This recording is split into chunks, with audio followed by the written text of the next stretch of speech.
ठीक है, मैं थर्ड क्वेश्चन मैंने एक बार दोबारा बता देता हूं, किस बच्चे को समझ नहीं आया शायद।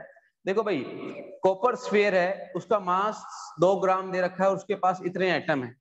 कॉपर का जेड अपने को गिवन है 29। How much mass will sphere lose और gain if it is a given a charge of +2 microcoulomb. देखो बेटे, अगर किसी के ऊपर प्लस चार्ज है तो पक्का उससे इलेक्ट्रॉन जा रहे हैं, और ये रहे हैं तो इलेक्ट्रॉन का कुछ मास भी होगा जो उसके साथ साथ मूव करेगा, तो अल्टीमेटली इसका मास लूज होगा। क्लियर है, मास लूज होगा, गेन नहीं हो सकता। अब कितना होगा वो हमें निकालना है। तो आपको पता है कि Q इज इक्वल टू क्या होता है, Ne। Q की वैल्यू कितनी है, इतनी है। इलेक्ट्रॉनिक चार्ज की वैल्यू इतनी है। N की वैल्यू अपने को निकालनी है, N यहां से हम निकाल लेंगे। मैथमेटिकल काम है, फिजिक्स तो यही खत्म हो गई बेटे, यस और नो। अब एक इलेक्ट्रॉन के जाने से कितना मास जाता है, इतना मास जाता है। और कितने इलेक्ट्रॉन गए, n इलेक्ट्रॉन गए, तो total mass which will be transfer from this copper sphere is calculated like this. And note करें, इस डाटा का कोई भी यूज नहीं है, ये जस्ट आपको कंफ्यूज करने के लिए दिया हुआ है। आपको समझ आया कि नहीं आया बेटे? कैलकुलेशन कैलकुलेशन आप कर सकते हैं, कैलकुलेशन आप कर सकते हैं। अरे कर सकते हो बेटा, वेरी गुड। कैलकुलेशन हम कर सकते हैं, उसमें हम समय खराब नहीं करेंगे, कैलकुलेशन हम कर सकते हैं। यस और no, fast, very good very good. Okay, now we will discuss the second question. मैं आपको 2 मिनट का समय देता हूं, सेकंड क्वेश्चन को डिस्कस करते हैं। 2 मिनट का समय आपके पास है, करिए फास्ट। 2 मिनट का समय है आपके पास, इसको करिए आप लोग फास्ट। हाँ, पैराबोलिक पाथ होगा, करिए बेटे। 2 मिनट का समय है आपके पास, प्लीज करिए, इसको ट्राई कीजिए आप। देखिए, आपसे पूछा गया है velocity and displacement of the particle after 10 second. ठीक है, मैं थोड़ा सा क्वेश्चन को डिस्क्राइब कर देता हूं। एक मास है, एक गेंद है या लगा लीजिए स्फीयर है छोटा सा 10 मिलीग्राम का, और उसके ऊपर चार्ज है 2 microcoulomb, and it is moving with the velocity 100 metre per second. ठीक है, and such that the direction of electric field is perpendicular to the velocity and the magnitude of electric field is 10 की power 3 newton per coulomb. एक charge particle move कर रहा है और जो electric field है वो परपेंडिकुलर है, तो जब ये इसके अंदर एंटर करेगा तो उसके एंटर करने के 10 सेकंड बाद आपको वेलोसिटी और डिस्प्लेसमेंट का पता करना है। अच्छा क्वेश्चन है, ट्राई कीजिए। 1000 और 100 कोई इशू नहीं है, मैं कैलकुलेशन करने वाला नहीं हूं, मेरे को जस्ट आपसे कॉन्सेप्ट समझना है। आपको जो आपका टेक्निक होगी या फिर मैं कहूं जो आपकी अप्रोच होगी क्वेश्चन को सोल्व करने की, वो देखना है। 1000 हो 100 हो, उससे कोई मतलब नहीं बनता बेटे। ठीक है, वो तो सिर्फ मैथमेटिकल कैलकुलेशन को आसान या मुश्किल कर सकता है। फिजिक्स आप कैसे अप्लाई करते हैं मेरे को वो देखना है। Got my point? Dear students, समय बिल्कुल भी खराब नहीं करेंगे आप बिल्कुल इस तरीके से फील करेंगे कि आप क्लास के अंदर ही हैं और आपको क्वेश्चन अटेम्प्ट करने के लिए दिया गया है, तो आप विद इन 5 मिनट्स पूरी ताकत झोंक दें अपनी और क्वेश्चन को सोल्व करने का प्रयास करें।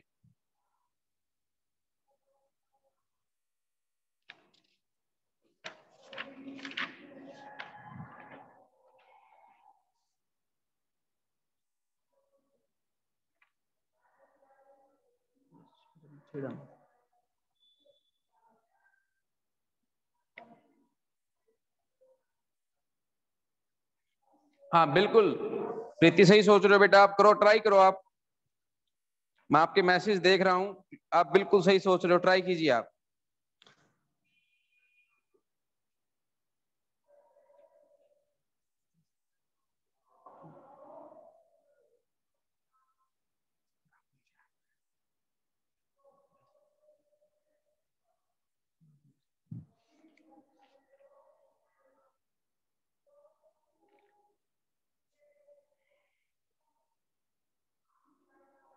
Okay, let's do it. आपने ट्राई किया होगा, ट्राई कर लिया आप लोगों ने?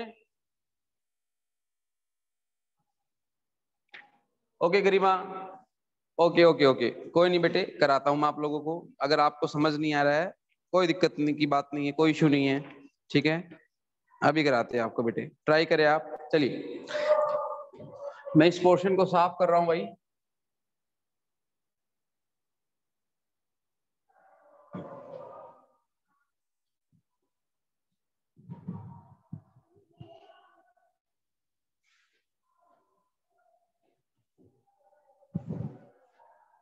देखिए भाई क्वेश्चन नंबर 2 को देखते हैं बेटे।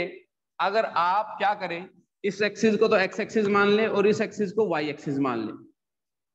क्लियर है? इस एक्सिस को तो एक्स एक्सिस मान ले और इस एक्सिस को वाई एक्सिस मान ले। कोऑर्डिनेट को पहले हम सेट कर दिया मैंने, ठीक है। अब एक बात बताओ आप लोग, जैसे ये पार्टिकल इस तरफ एंटर कर रहा है तो ये जो पूरी वेलोसिटी है किस एक्सिस में है? एक्स एक्सिस में है। वेलोसिटी का कोई भी कंपोनेंट वाई में नहीं है। मैं बिल्कुल इसको 11वीं के कॉन्सेप्ट से सोल्व कर दूंगा, ठीक है। आपको सिर्फ नोटिस करते जाना है। मैं दोनों डायरेक्शन में मोशन को इकट्ठा देखूंगा, एक्स डायरेक्शन में और वाई डायरेक्शन में। चलिए देखते हैं। अगर मैं देखूं इनिशियल वेलोसिटी पूरी की पूरी एक्स डायरेक्शन में है और कितनी है? 1000 मीटर पर सेकंड, ठीक है। अगर आप बताओ एक पॉजिटिव चार्ज अगर इलेक्ट्रिक फील्ड में एंटर करता है तो उसके ऊपर force in the direction of electric field लगता है। तो जो ये इसके ऊपर फोर्स ऐसे लगेगा, मेरी बात समझो आप, ये ऐसे आया, इसकी खुद की चाहत ऐसे चलने की है और इसके ऊपर फोर्स ऐसे लग गया, तो अल्टीमेटली ये कुछ इस तरीके से मूव करेगा। आपको ये कॉन्सेप्ट समझ आया कि नहीं आया भाई? ये ऐसे जाना चाह रहा था, इसकी तो देखो आपको पता है न्यूटन का फर्स्ट लॉ, जो जिस डायरेक्शन में चल रहा है, जिस वेलोसिटी से चल रहा है, उसी डायरेक्शन में चलता जाएगा उतनी वेलोसिटी से, जब तक कि उसके ऊपर एक्सटर्नल फोर्स ना लगे। जो चीज मोशन में है वो मोशन में रहेगी, जो चीज रेस्ट में है वो रेस्ट में रहेगी। तो ये मोशन में था भाई साहब और एक्स एक्सिस में मोशन में था, तो एक्स एक्सिस में चलना चाहेगा। लेकिन जो फोर्स लगा इलेक्ट्रिक फील्ड के द्वारा वो लगेगा किस डायरेक्शन में? वाई डायरेक्शन में। अब इस बॉडी पर दो फोर्स लग रहे हैं, क्लियर है। अब आप सोचो कि आप ऐसे जा रहे थे और आपके ऊपर एकदम आप ऐसे जा रहे हो मान लो, और मेरे ऊपर इस डायरेक्शन में फोर्स लगे, तो क्या मेरी डायरेक्शन ऐसे होगी कि नहीं होगी बेटे? बोलो। तो वैसे ही कुछ हुआ, ये कुछ इस तरीके से मूव करने लग जाएगा, इस केस में इस तरीके से, क्योंकि इसमें फोर्स नीचे लग रहा है। तो ये पाथ कैसा है? पैराबोलिक पाथ है। कैसा पाथ है बेटा? पैराबोलिक पाथ है। तो अगर मैं इनिशियल वेलोसिटी वाई डायरेक्शन में पूछूं आपसे, तो मैं आपका आंसर की वेट कर रहा हूं, कितनी होगी वाई डायरेक्शन में इनिशियल वेलोसिटी? बोलो भाई। 0। और कोई बच्चा? 0। पक्की बात? क्या बात समझ कम आ रहा है क्या? 2-3 बच्चे आंसर कर रहे हैं। हेलो सुमित, क्या नहीं समझ आया बेटे?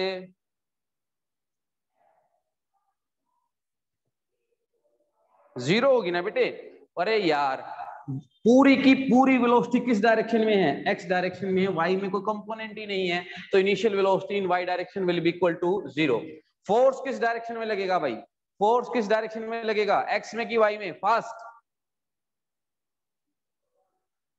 क्या हो गया बेटा? 1 मिनट रिपीट कर दो, कह रहा है कोई बच्चा, कौन है?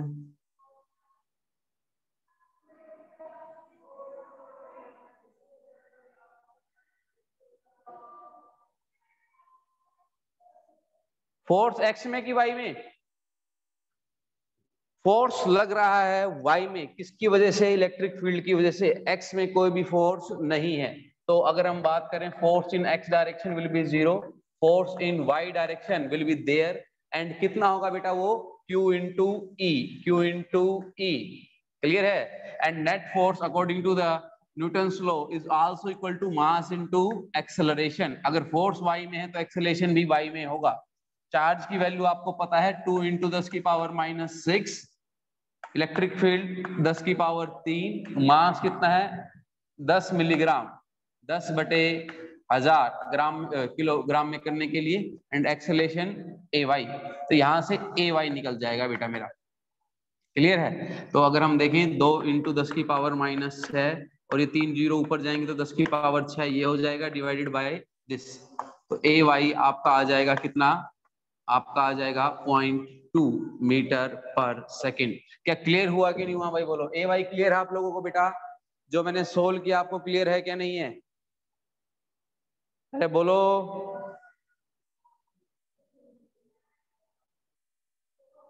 ठीक है। और अगर एक्स डायरेक्शन में फोर्स ही नहीं है तो एक्सेलेरेशन का भी कोई मतलब नहीं बनता। क्लियर है। अब आप एक बात बताओ, आपने इक्वेशन पढ़ी है v is equal to u plus a t, s is equal to u t plus half a t square and v square minus u square is equal to 2as। अब मैं इसको या तो y एक्सिस में देखूंगा properly या फिर किस में देखूंगा, x एक्सिस में। क्लियर है। मेरे को निकालना क्या है, वेलोसिटी। कब निकालनी है, आफ्टर 10 सेकेंड। तो मैं कौन सी इक्वेशन लगाऊंगा, vx is equal to ux plus axt। Clear है कि नहीं बेटे बात आपको। ax तो 0 है, तो जितनी vx ux है उतना ही vx होगा और हर समय होगा, क्योंकि उस डायरेक्शन में कोई फोर्स या एक्सेलरेशन नहीं है। तो आप कह सकते हैं कि ये तो 1000 मीटर पर सेकंड ही होगी आफ्टर 10 सेकंड भी। क्लियर है। What about the vy is equal to uy plus ay into t. uy 0 था, ay कितना है 0.2 और टाइम कितना दिया 10 सेकंड, तो vy आपकी कितनी आ गई बेटे 2 मीटर पर सेकंड। 2 मीटर पर सेकंड। क्लियर है कि नहीं बेटे बात आपको। अब इसके बाद क्या निकाल लेंगे आप, डिस्प्लेसमेंट। एक्स डायरेक्शन में डिस्प्लेसमेंट बताइए कितनी हो जाएगी, uxt plus half axt square.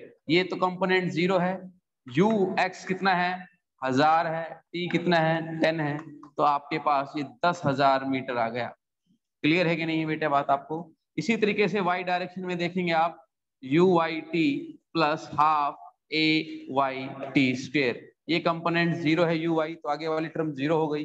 Half ay कितना है बेटे 0.2 और t कितना है बेटे बोलो 10 का स्क्वायर। क्लियर है। तो यहां से sy आ जाएगा। क्लियर है।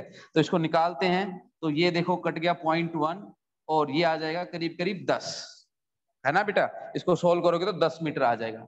अब आप समझो कि x डायरेक्शन में कितना चला 10,000 चला, y में कितना चला 10 चला, तो क्या ये डिस्प्लेसमेंट होगी कि नहीं होगी टोटल, हाँ के ना। स्टार्ट पॉइंट और एंड पॉइंट के बीच छोटे से छोटे दूरी, और या कहूं मैं एक स्ट्रेट लाइन, वही डिस्प्लेसमेंट होती है।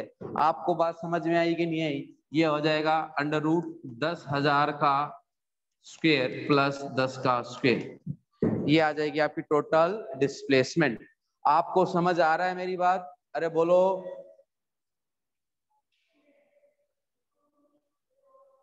क्या दिक्कत आ गई एक्सेलरेशन में, एक मिनट सुमित।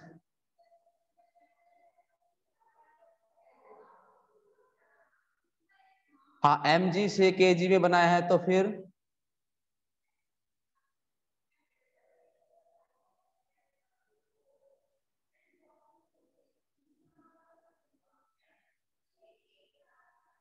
तो एक मिनट, मास कितना है 10 मिलीग्राम। मिलीग्राम को किलोग्राम में कन्वर्ट करने के लिए क्या करना पड़ेगा बताइए आप।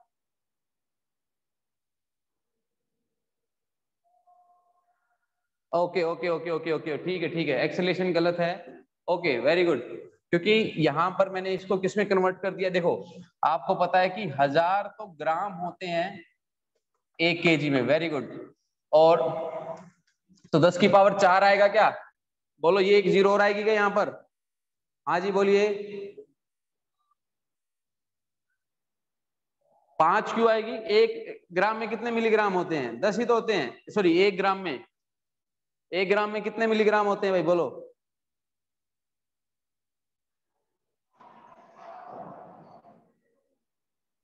अरे 1 ग्राम में कितने मिलीग्राम होते हैं ये बताइए, 10 होते हैं ना। ठीक है। तो बेटा आप बताओ कि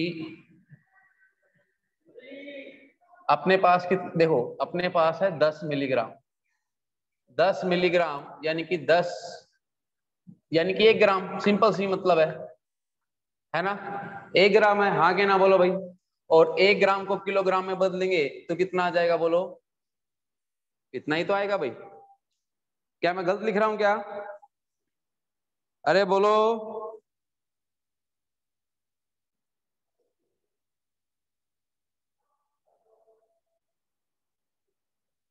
10,000 मिलीग्राम होते हैं ग्राम में।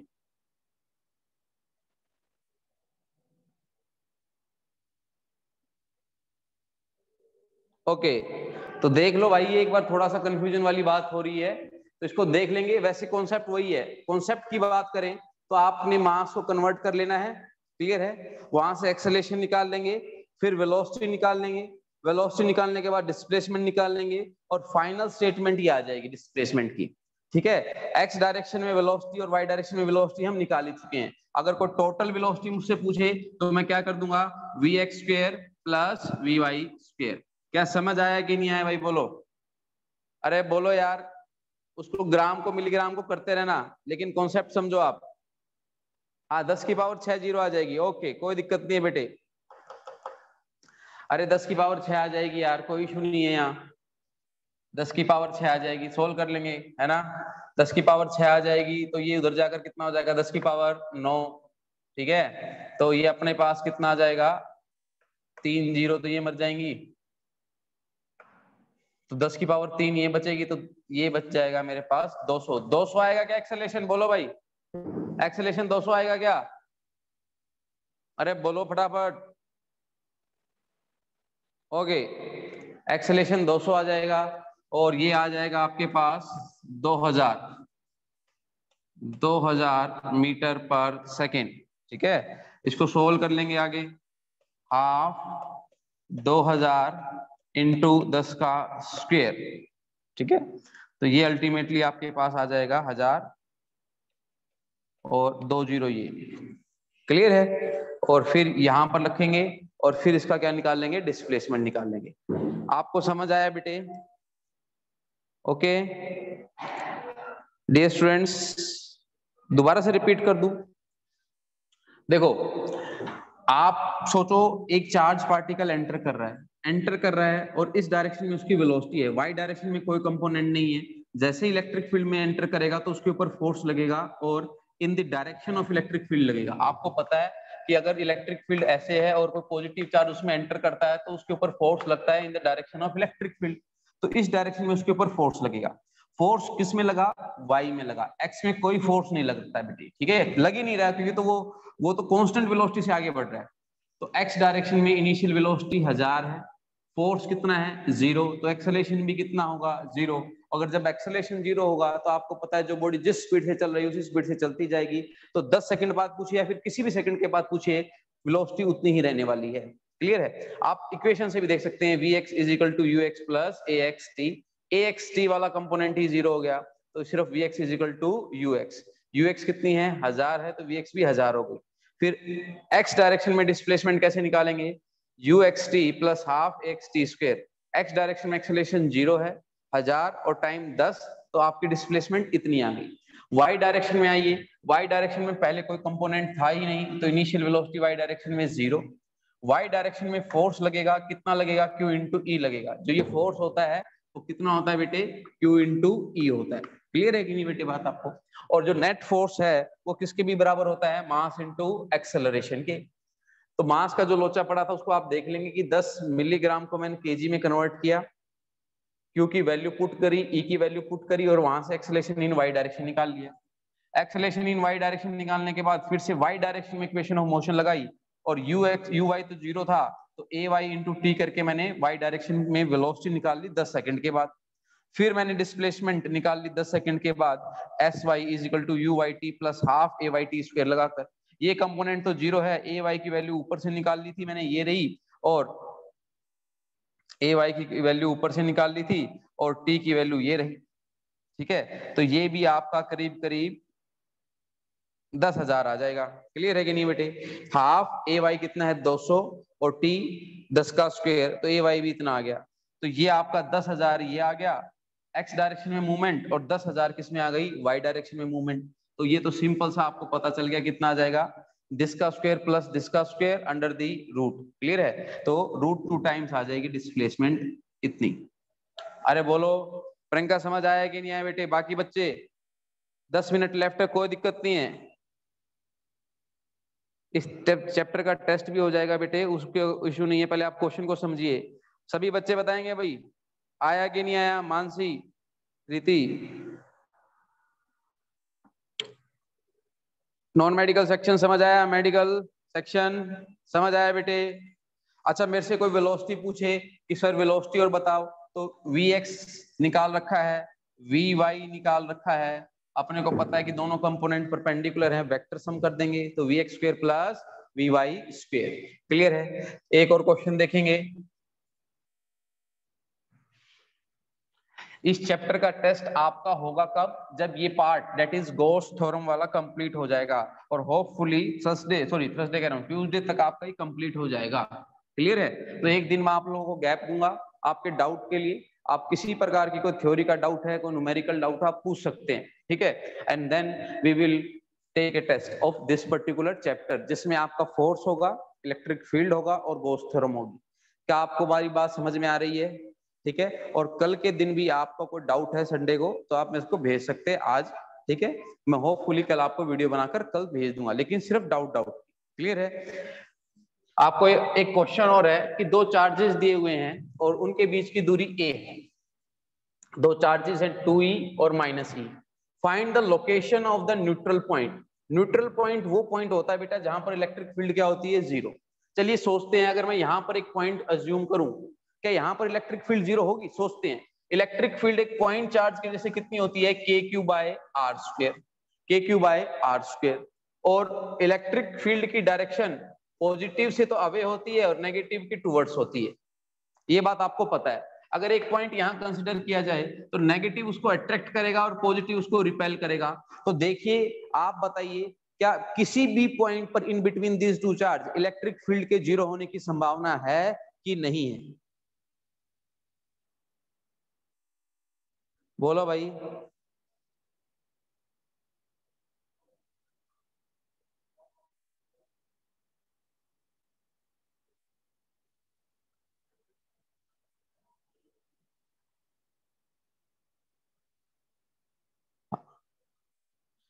इन बिटवीन कोई चांस नहीं है। Very good.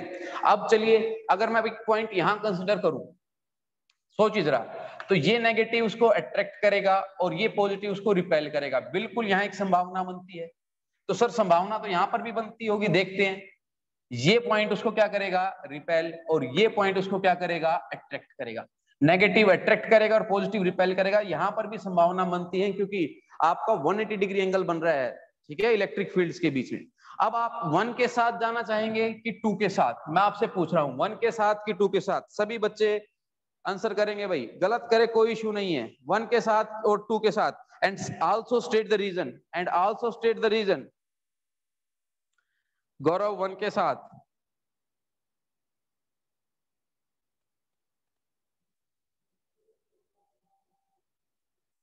बोलिए भाई, 1 के साथ कि 2 के साथ? चलिए, अगर मैं इस पॉइंट को अज्यूम करूं, देखो बेटा एक बार, इस पॉइंट को अज्यूम करूं तो रिपेल कितना? और मान लो ये x दूरी है, यहां से x दूरी है, तो E1 कितना लिखूंगा भाई? k 2e बाय में x²। और E2 कितना लिखूंगा? k e बाय में a प्लस x का होल स्क्वायर। क्या ये बात क्लियर है? E1 ये है और E2 ये है। अरे आपको ये बात क्लियर है कि नहीं है? फटाफट बोलिए, टाइमिंग कम अपने पास।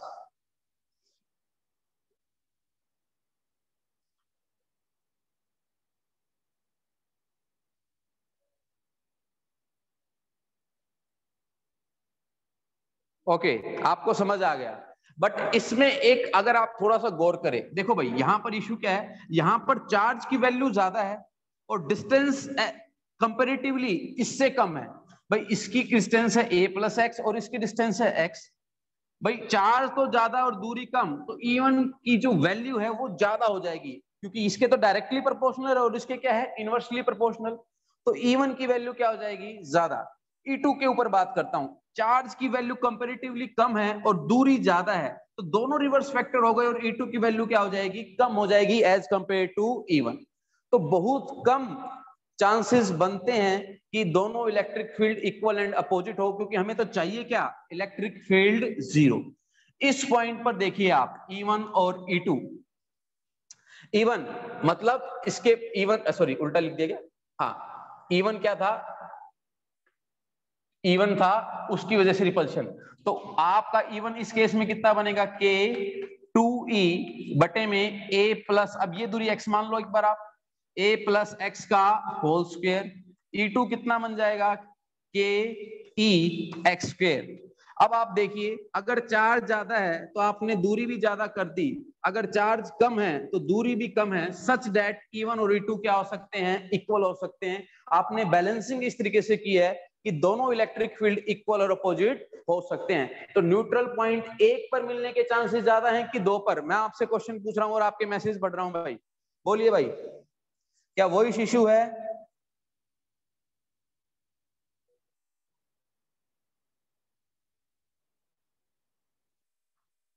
क्या बेटा वही इशू है? ओके, अभी जिनका डाउट था उनका मैसेज नहीं आया है, मैं देख रहा हूं।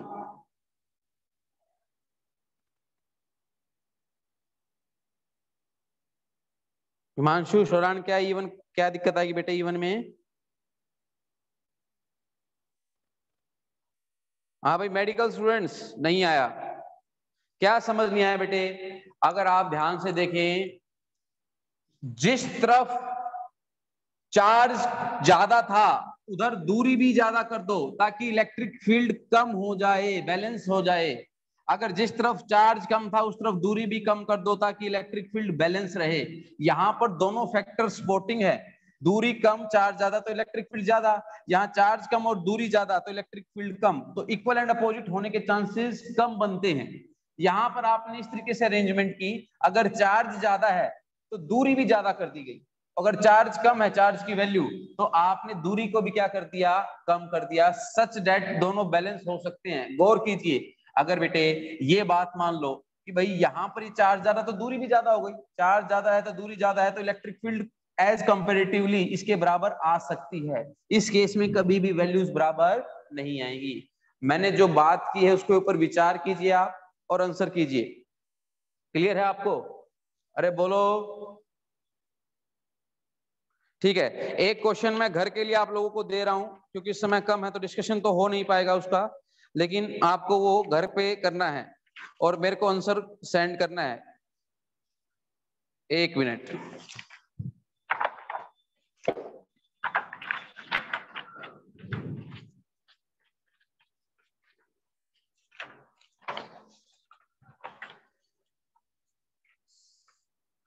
चलिए, एक क्वेश्चन लिखिए आप।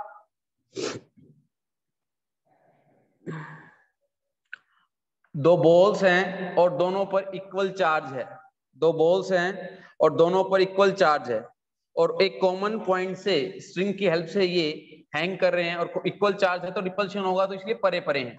ये भी लेंथ L और ये भी लेंथ क्या है, L, और इक्विलिब्रियम सेपरेशन इनके बीच में R है, मतलब R दूरी पर जाकर ये रुक गए हैं। क्लियर है? अब स्टेबल हो गए। समझ आ रही है? ये कुछ कंडीशन ऐसे दे रखी है।